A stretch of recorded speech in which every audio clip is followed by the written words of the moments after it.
Hello again. Today we're exploring the charming village of Cockwood, which is just a short 15-minute drive from Teignmouth. Nestled along the Exe Estuary, this hidden gem is known for its beautiful tidal harbour, historic pubs and stunning estuary views.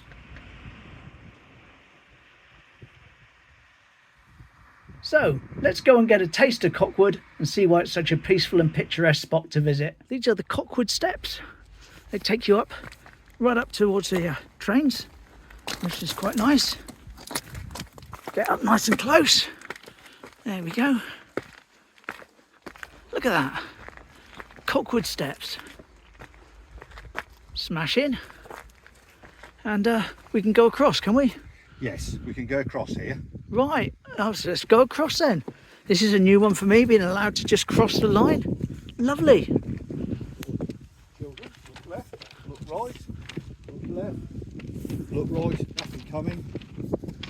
Lovely. Oh, I feel like I'm going to Woodland Avenue now. Oh, we've got quite a deep high tide. Yes, it's quite a high tide, isn't it?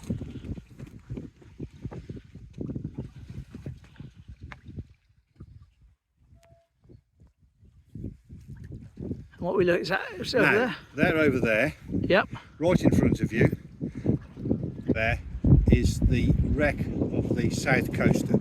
Now, the South Coaster was built in 1916 in Holland, and it had the original name of the Oosterwolde.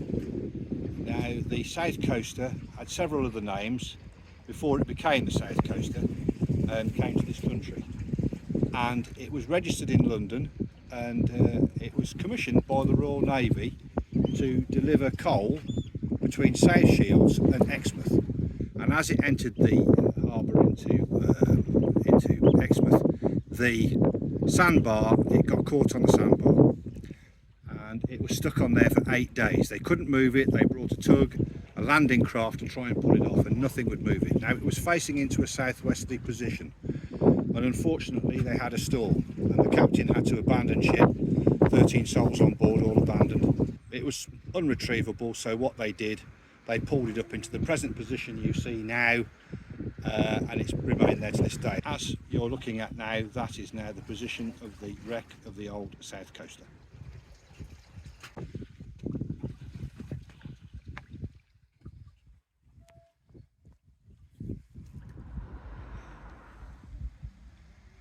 Nice houses set back from the road and the train tracks. Yes, and a couple of them used to be bed and breakfasts, but they're not now. Ah, happy train that was. Lovely. That gives you an idea of where the rail tracks are. There we go, Cockwood's famous harbour. Lovely. Andy's going to tell you a little bit about it. Yeah, well, what you're looking at now is the Cockwood Tidal Harbour, and believe it or not, there's a brook in the middle of this, and the brook is where Bill's now got his camera. It's coming in at that point, and it follows round, and it will follow round towards the railway. Now, the railway and the brook were a problem, and this was a problem for Brunel. Brunel had to sort of get over this brook, and it was because it was a tidal brook. It was full of silt and mud, and you need to sink piles in to put this viaduct in that you're looking at now, and it is a viaduct, but probably not that one, because it was probably a wooden construction and it was for the broad gauge single track.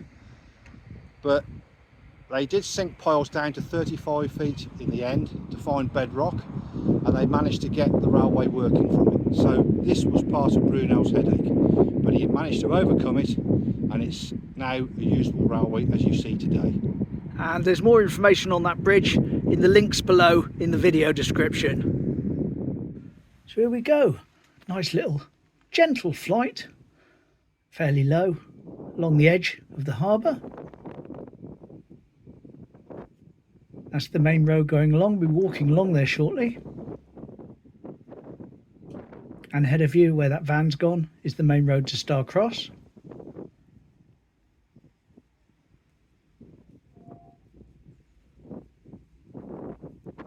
Train! Yay! Oh, can't catch it. Never mind. Right, we're going to head over the entrance to this tidal harbour now, which is just behind that boat. Again, we'll have a proper look at it later, but that's where it is for reference. And head out slightly over the water with Exmouth in the distance before turning round and giving you a proper shot of the tidal harbour at Cockwood. Lovely. What a pretty little village.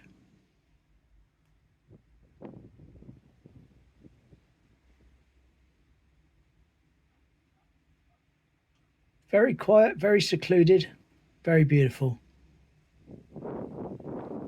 Wow. Okay, so ahead of us, just the other side of the harbour, you'll see a brook, a pond. We'll be talking about that later. And also, to the left, you'll see a building that's got a like cellophane on it, you know, and wrapping where it's been building work. We'll be talking about that. That's a pub that fell down. And Andy could have been in there. But more on that later. Finally, looking towards Star Cross. Sped this bit up a little bit, of course. Here comes a train.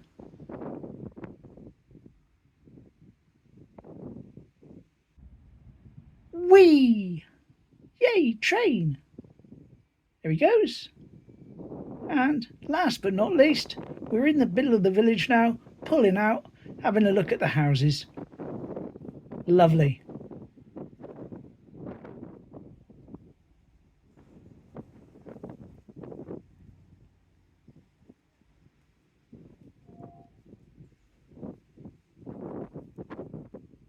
And there we go, back to the harbour again now. Going to come along, and in a minute, right in front of you, you'll see where we stood. Andy was flying here, so didn't do it coming down onto my hand, but all good. Hope you enjoyed an aerial view of Cockwood. Lovely. Here we go, good job we've got the drone flight in then, because the wind is picking up slightly now. There's the sign, if you want to pause and read that.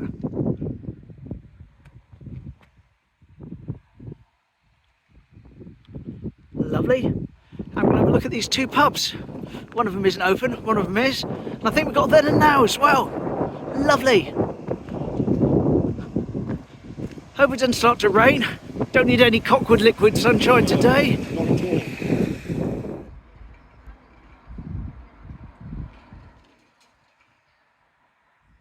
What a beautiful little village pub. The Anchor Inn. Beautiful. The Anchor Inn at Cockwood. Ideal.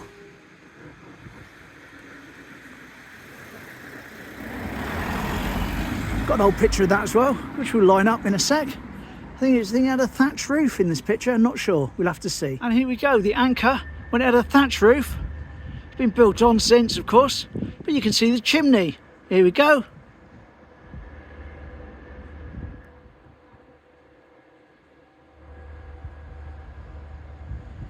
Don't know exactly when that was. The pub is 450 years old, and believe it or not, it's haunted by a ghost, and it's haunted by a dog and a girl.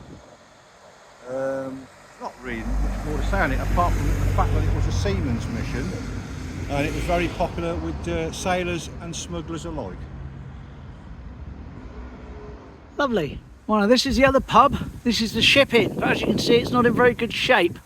Here's a picture of it when the problems began, and Andy's going to tell you about it. Yes, and this happened in October the 29th. Now, it was a bit of a story to it. What happened was, on the day that that wall came down, the clocks had changed. Now, if the clocks had been in the position that they normally were, which was an hour forward, that wall would have come down on people. Luckily, it didn't. The clocks had gone back an hour, and it came down. Probably there had been 20 people in the pub at the time when it would come down, but there wasn't. There was only one or two folks, and they weren't near the bar. Now, the pub is made of traditional Devon cob, which is mud and straw. And the belief is that over the years the repairs on the rendering weren't the right materials, and it created a crack in the cob, and unfortunately it came down on this Sunday the 29th of October. Now, a story for me is that I that day had a choice of either coming to the ship or going to the anchor, and we chose to go to the anchor. We were booked in at 12 o'clock, and we weren't aware at all of what had happened around the corner, but we suddenly realised there was quite a few people actually coming in to the anchor, so they must have had quite a few tidy bookings. But very sad sight now, and don't know when it's going to open again, but I wish them luck for the future. Got a little bridge over the brook that we were talking about earlier on. There's the information about it if you can pause and see that. If you can read it, I can't really tell from here. But we've got a little Cofton Village Green and a little bridge, a bridge over it. There's the brook on that side, and there going down into the harbour. And over here is the marshes with a little pond down there. Into the corner, you can see there is a lifeboat thing round it to stop people falling in. But yeah, this is all part of the system of lakes and brooks that we've got round here. And actually, this brook that Bill just showed you, that actually leads onto the Cofton estate. And if those of you who've been to Stockton Cofton for fishing, it feeds onto this brook. Here's their parish hall, across the way from the little bridge we looked at just now, and the pub. I'm just going to take a little walk along across to the other side of the harbour now, just to have a look from there. There we have the egret fishing. Shall I throw him some swan food, or is that not to his taste? Probably not to his taste.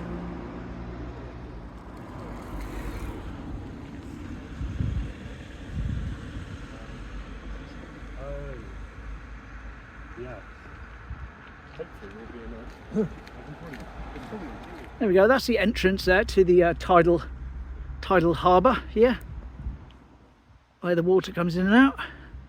So that's why I came down here, just to get a shot from this side. There's the pub and that in the distance. That's where we've walked along there, where that car's coming by.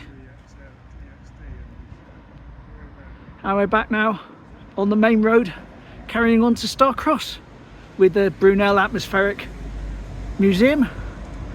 But we'll do that another day. Because this is because this is a Taste of Cockwood, not a Taste of Starcross. Smash in.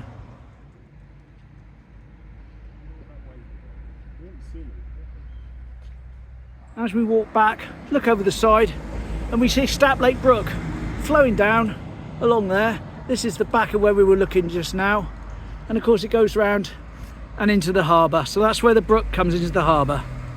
That was a happy train, but I didn't get my camera going in time to display quite how happy it was. I'm going to cry. Look who I found, Swan solo on holiday at Cockwood. Lovely. Throw some food to him in a sec.